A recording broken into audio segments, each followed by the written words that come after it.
Hey pumpkins! If you're new, welcome to my channel. My name is Caroline Ironwill and I am a professional tarot consultant. You can book a private reading for yourself at carolинeironwill.com. The link is below. During the month of December, I am having a 2-for-1 special. So if you book an hour-long tarot reading in the month of December, you can have an hour-long tarot reading in January. Now, you don't have to use it yourself, you can give it to someone else. So it would make a perfect Christmas gift for you to give someone a tarot reading. Probably not something they already have, probably something they could use, and definitely something they will appreciate. So go to carolинeironwill.com or you can email me, caroline@carolинeironwill.com for more information. Content warning, this video contains talk of the crimes of Josh Duggar, and I am also going to compare and contrast with I don't want to say real life, because the Duggars are not fictional characters, they're real people, this stuff actually happened. I will say, and I don't want to say personal, because it didn't happen to me, I want to say closer to home situation, and I'm not going to be going into graphic detail about anything, but if this video is too hard for you to watch, I have included a link below to a video of my adorable dog snoring. So if you'd rather watch that than watch me talk about Anna Duggar and allude to the stuff Josh did, then yeah, go watch a video of Merlin snoring. He's so cute. Oh my god, I love that boy. Don't put yourself through this if you don't have to. Today's reading is by request from one of my pumpkins on Twitter. I've been asked to do a tarot reading on Anna Duggar. This is the second tarot reading that I've done on Anna. So let's get started. The deck I am using today is the Wild Unknown Tarot by Kim Kranz. It's a beautiful deck. I got this for Christmas last year. This was my Christmas present to myself. I don't know what I'm going to get myself this year. I'll let you know when I do, and I'll do an unboxing. All right, so we're going to look at Anna's situation. So what I believe is going on right now is that Josh is now in prison. He's been booked and all that stuff, and that she's right now staying with Jim, Bob, and Michelle with her kids and being supported financially and emotionally by them. And this is a tough situation all around. So again, we're going to try to be as respectful as I can towards people who are involved in this. There are 7 kids whose dad isn't coming home tonight. So yeah, just keep that in mind in everything that you're talking about. I'm doing a Celtic cross spread. You might wonder why I don't show you the cards. I will show you the cards one at a time. I only have one camera. Eventually I will get a cool setup with a split screen and it will be awesome, but I'm not there yet, so please be patient with me.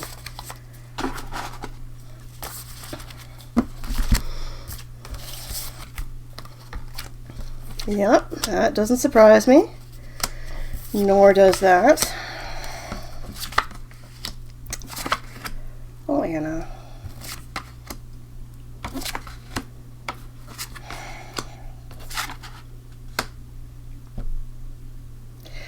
This kind of breaks my heart, and I will show you why. In the significator position, this is the card representing Anna, we have the chariot card reversed. In the crossroads condition, that is the condition mucking everything up, we have the 10 of Pence. The foundation position, the root of the problem, we have the Emperor reversed. Past, 4 of Cups reversed. Present, the Star reversed. Future, and this is the one that kind of broke my heart, 8 of Cups reversed. We will get into that. How she sees herself, the Son of Cups, or the Knight of Cups. How others see her, 5 of Cups reversed. Hopes and fears, we have the 2 of Wands reversed. And the outcome, we have the Death card reversed. Now, in having the Death card come up, I'm not afraid of this at all. This isn't saying that Anna's going to die or somebody's going to die or one of the kids are... That's not what this card means here. Sometimes the Death card can mean death. Sometimes it can mean a change. Sometimes it can mean an end to things. The Death card reverse does have a specific issue here, and it breaks my heart, and we will get into why. The first card we have here, we have the Chariot. Like, I actually feel like I'm about to cry right now. So, I'm going to try to hold my emotions together. If I do end up crying, please realize I'm just human, and right now I'm kind of like meshing with Anna's energy, and she is obviously shedding a lot of tears right now. I want to remind everyone that she just gave birth. like a few weeks ago, and I don't know if she has postpartum depression, but having a newborn at home is hard. And if you've ever given birth, or if you've ever been around somebody who's given birth in the past few weeks, emotions are all over the place, and there could quite possibly be some issues of postpartum depression. Of course, she's upset with everything going on. Not only does she have a newborn at home, this is her 7th kid.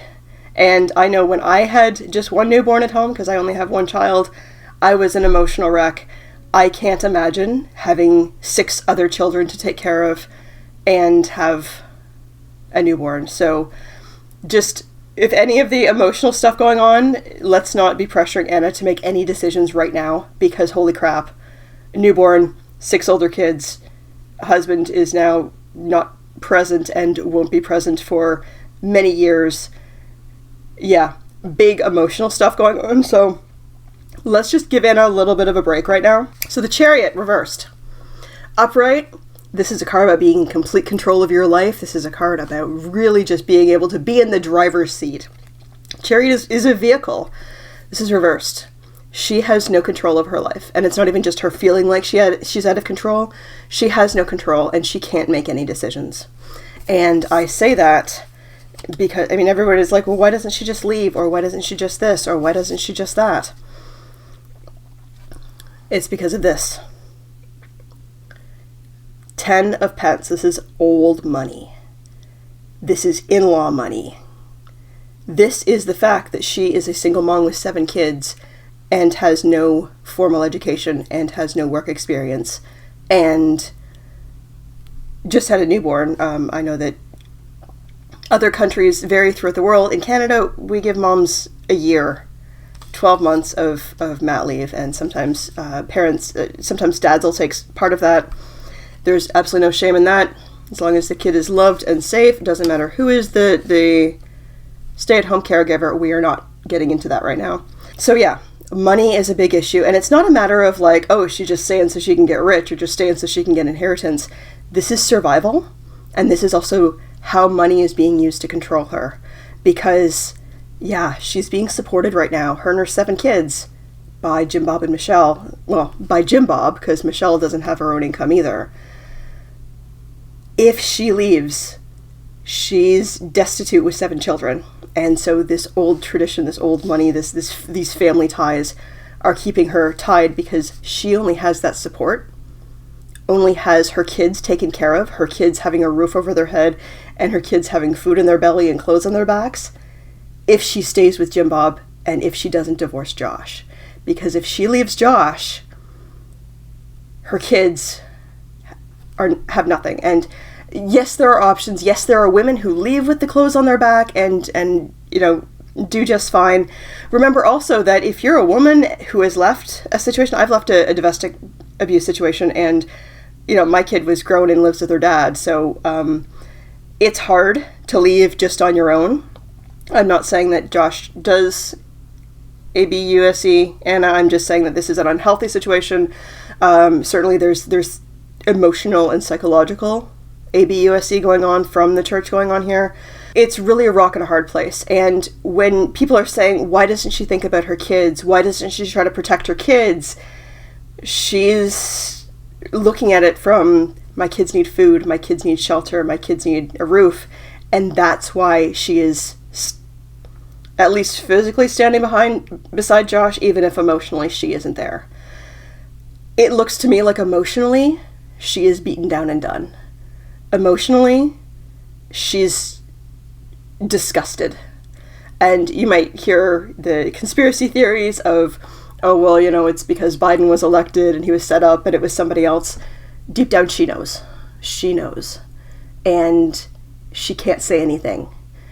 So this is really hard, because in her mind, she is putting her kids first. She's like, I am going to stay through this. I am going to stay with this man who is terrible so that my kids have a roof, so that my kids survive. Because, you know, making sure that my kids are fed and clothed and housed is my priority. So yeah, I'm going to stay with the man who cheats on me and likes images of kids. That's where Anna's at right now. And it's awful. The root of the problem, the cause of all of this, Emperor reversed. Emperor upright, this is the dad card. This is the card of like being able to have the ability to get things done.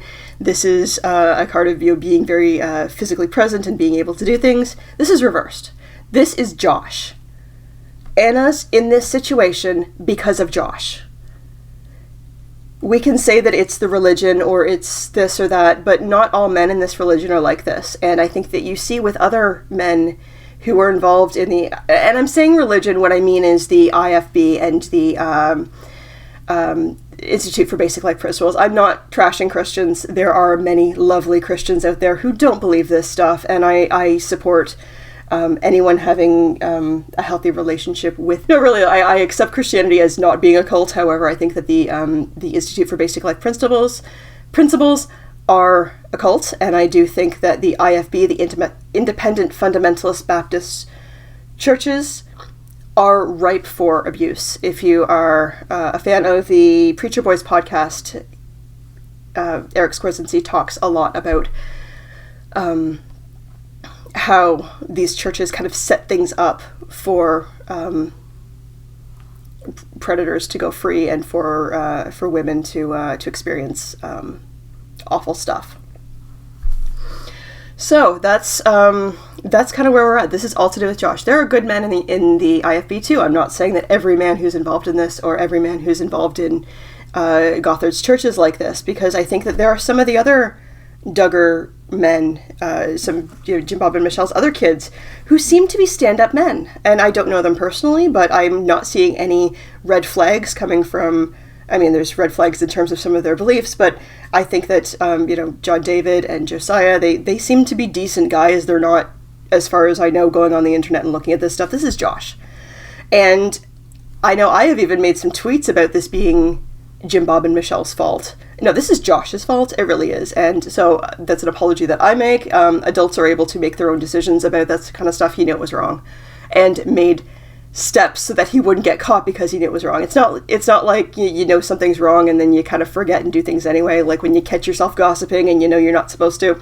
This isn't that. This is like such a deliberate step of Josh going out of his way to put up the Linux partition and going out of his way to do all this stuff. This isn't an accident, and this is because Josh is a terrible human being, and there's a lot of talk about he needs to be put away for life, or he needs to have life behind bars, and this is kind of when I'm going to compare and contrast some of that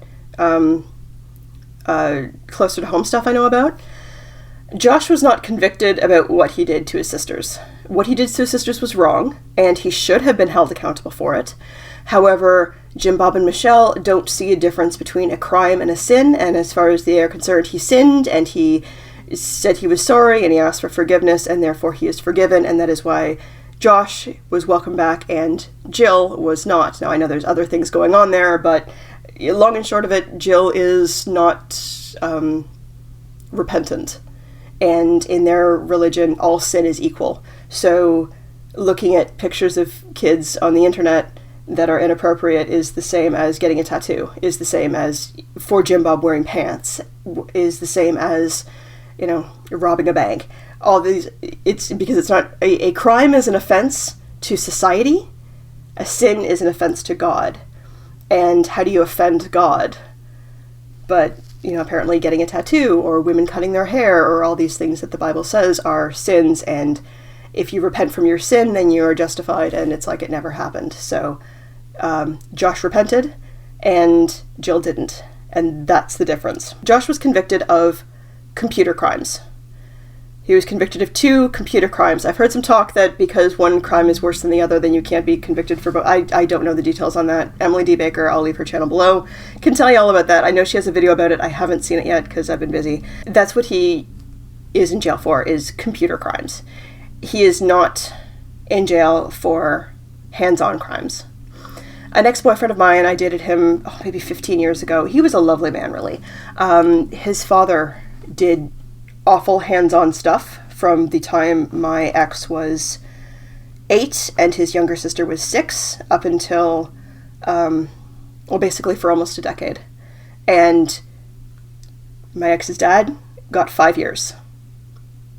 So the idea of Josh being locked up for 40 years or being locked up for a lifetime or being locked up, until he dies because he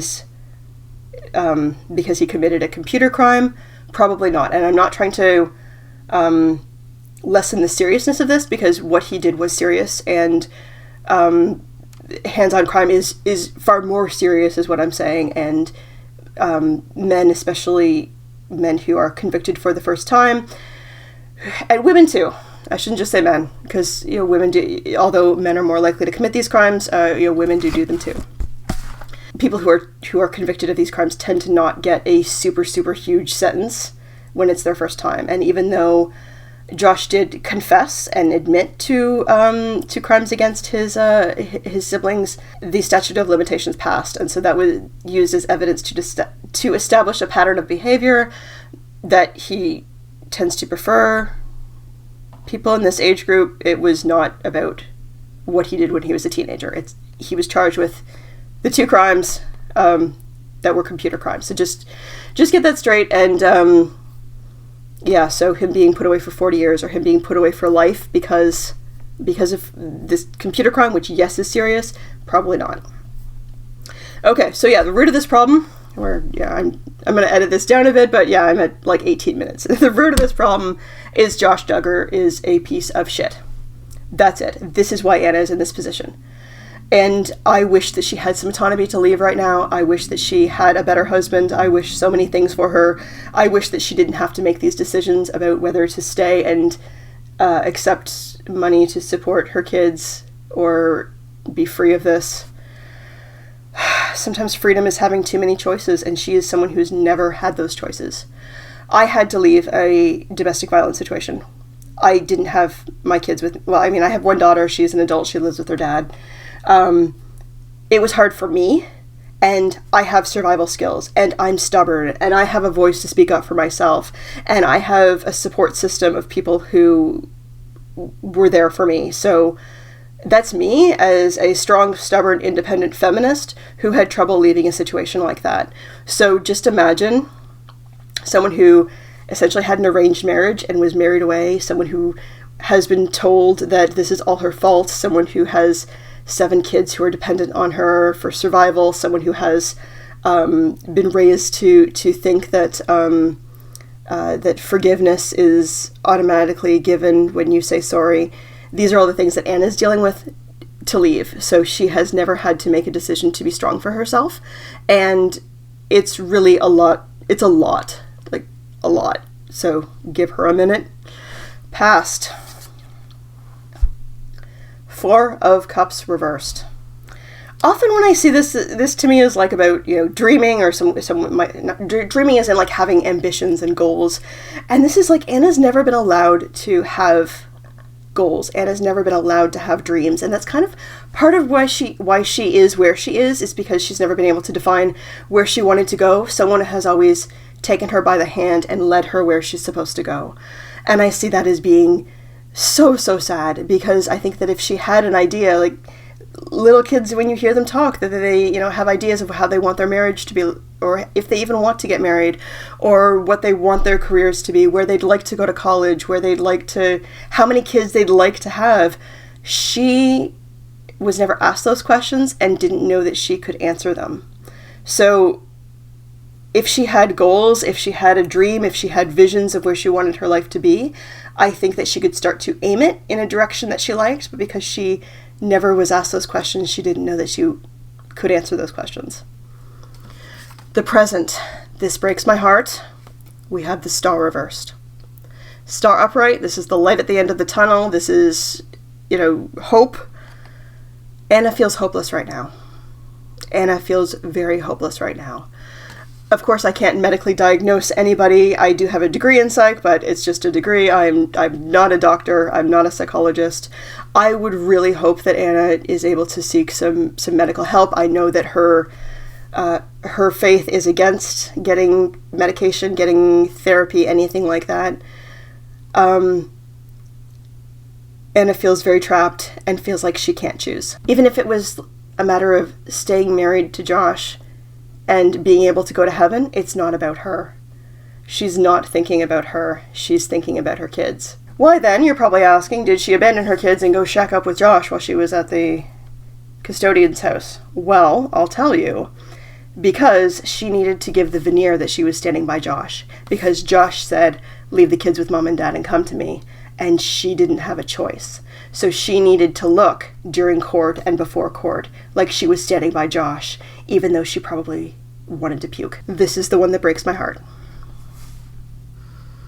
I think that she will leave, but I think she will go back. That is what kills me. That is what...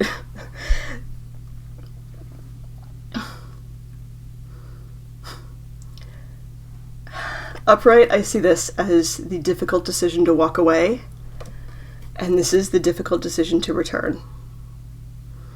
So she's going to leave, and she's going to come back, because she doesn't feel like she has a choice. She doesn't feel like she can survive on her own. I am sorry I'm emotional right now. I am sorry I'm getting emotional right now. This is hard stuff, and for many reasons it does hit home for me. For a lot of reasons. I'm not saying that I'm Anna, but I'm saying that this is such a common experience for too many women, to be forced to stay in relationships out of a sense of survival when all we want to do is get away.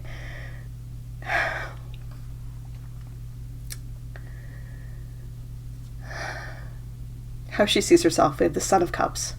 She sees herself as a healer. And when I say healer, I'm not talking about magical healing. I'm talking about like as a caretaker. So a nurse would be a type of healer. A chiropractor is a type of healer.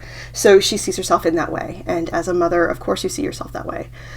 She sees herself as being a romantic at heart. And women who are in unhealthy relationships often live in the good times. And you have that cycle of abuse. And I'm 23 and a half minutes into this as far as before editing, so I can start to say a few words now. There is the cycle of abuse of, things are perfect and things feel really good, and then there's, it cycles into a bad stage, and then there's a making up for the bad stage, and then things are good, and then they go bad again. And so I think that she's trying to live in these good stages of remembering when Josh put on a mask and was sweet, and when he, acted like a good father. And so she's kind of living in that headspace for her own survival. It's that forced positivity thing. And in that religion, in that sect of religion, again, it's not a matter of Christianity, it's a matter of this specific sect, there is really a toxic positivity and a spiritual bypassing. Like when, was it Justin came out and did the thumbs up? That wasn't because he was happy, it was because he was forcing himself to be happy. And they're told to keep sweet, to put on a smile, to always be a certain way, and always be positive, and to say, God's got it, I'm not going to worry about this, I've put it in God's hands. And that is definition spiritual bypassing and toxic positivity. I did a video on why Darwin Virtue is a piece of S, episode 3, video 3. I'll leave a link to that below, and you can see a little bit more about what toxic positivity and spiritual bypassing are. How others see her. 5 of Cups reversed.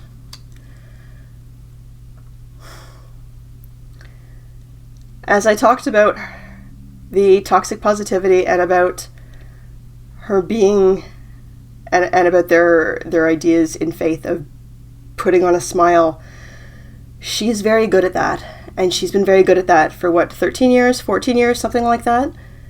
That's how she's told to be, and she's good at that. So people are going to look at her and they'll be like, why is Anna at the park with her kids smiling? Because she's putting on a happy face for her kids. Why is Anna laughing at the wedding party? Because it's her sister's wedding and she's putting on a happy face. It is not that she doesn't care. It is not that she doesn't understand the gravity of this. It is that she is forcing herself to carry on and forcing herself to smile. So if people are seeing her walking around and people are seeing her having a return to joy, that is why, is because she's forcing it. And it is hard. And again, we have hopes and fears. She has none. This is rock in a hard place. This is choosing between two evils. Do I go to hell and let my kids starve to death? Or do I stay married to a monster while he's in jail and let his parents pay for everything and let them keep my kids alive? That's not much of a choice. Do I choose to be happy, or do I choose for my kids to be fed and clothed? What parent would make a different choice? I know that Anna does have siblings who would support her. I know Anna has siblings who've got out of the IBLP and have money and would take her in. She is probably being fed a lot about, yeah, but that's only temporary. Yeah, but then they'll eventually want you to get a job. And yeah, you know, that's good for now. And yeah, you look at the earning potential of somebody who has a GED and no work experience and 7 kids, and then putting 7 kids in daycare. That's, even if it wasn't for the religious aspect, there's not a whole lot that she can do to support her family other than rely on Jim Bob. Do I think that she will eventually leave Josh? Yes. But I think she will come back out of guilt. And I think that she will try and come back and try and come back. Which is why we have the final card here. We have the death card reversed. So I've talked about this before, earlier in the reading, that the death card doesn't always mean death. It can mean death. In this situation, when the death card is reversed, it's something that keeps repeating over and over and over again and will not die even though it should. I wish that this was the death card. If this was the death card, then I would see it as Anna saying, no more of this, no more putting up with Josh's crap, no more lies, no more being controlled. I am going to take my 7 kids and we are going to make a life for ourselves come hell or high water. If that means I go back to school, then I am putting an end to this toxic stuff right now. That would be the death card upright. But we have the death card reversed, which means that this is going to go on for quite a while. And a lot of it's the brainwashing that she's had since birth about the role of women and the power that she does and doesn't have. And what's going to change this around for her is who she surrounds herself with. Who she should be surrounding herself with is women who, you know, maybe have a job, who have gone to college, maybe like Abby, because Abby's a nurse. I would love to see her be spending more time with Jill. Jill is not the angel we all want to think she is. Jill and Derek still hold some incredibly toxic views about homosexuality and transgender people, but they're human. Nobody's perfect. But Jill's said, like, this is unhealthy. This isn't okay. Jill said, I'm assuming that Jill has said that what happened to me wasn't my fault. We haven't heard those words out of her yet. We don't need to. I am really glad that no matter what Josh did and what divisions happen in the family, that everybody seemed to be standing by Anna. That really mattered a lot, because what happened, not Anna's fault. Anna choosing to stay, that is her responsibility, but what Josh did is not her fault. This was heavy. I actually have a date in like an hour, and yeah, I don't want to show up on my date crying, so I'm going to go banish. I hope that you all have a wonderful day. I will talk to you later. Thanks so much for watching. You can book a private tarot reading for yourself at carolyneironwell.com. Thank you so much to my members, especially to my top tier members, Cheryl, Yasmin, and Sandra. You are the best, and I appreciate you to the moon and stars. Consider becoming a member yourself. Every Tuesday, I give free sample readings to members. If you enjoyed this video, please do hit that like button. May you pray with a good fire.